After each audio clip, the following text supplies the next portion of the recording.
Soybean সহ সব ধরনের ভোজ্য তেল আমদানিতে ১% উৎসে কর আরোপ করেছে অন্তর্বর্তী সরকার।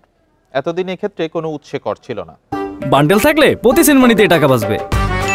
বিকাশ সেনমানি বান্ডেল কিনে জিতুন প্রতি লেনদেনে। সোমবার রাতে এক প্রজ্ঞাপনে জাতীয় রাজস্ব বোর্ড এ সিদ্ধান্ত জানিয়েছে।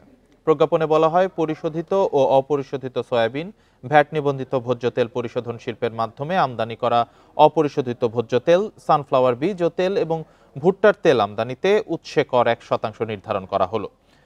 এর আগে ব্যবসায়ীদের দাবির মুখে সয়াবিন ও পাম তেল আমদানিতে আগাম কর প্রত্যাহার করেছিল এনবিআর। সবশেষ গত ১৫ এপ্রিল সয়াবিন তেলের দাম সমন্বয় করে সরকার। সে সময় প্রতি লিটারে ১৪ টাকা বাড়িয়ে দাম নির্ধারণ করা হয়েছিল ১৮৯ টাকা। এছাড়া আন্তর্জাতিক বাজারে দাম কমায় গত আগস্টে দেশের বাজারে পাম তেলের দাম প্রতি লিটারে ১৯ টাকা কমিয়ে ১৫০ টাকা ঘোষণা করে সরকার।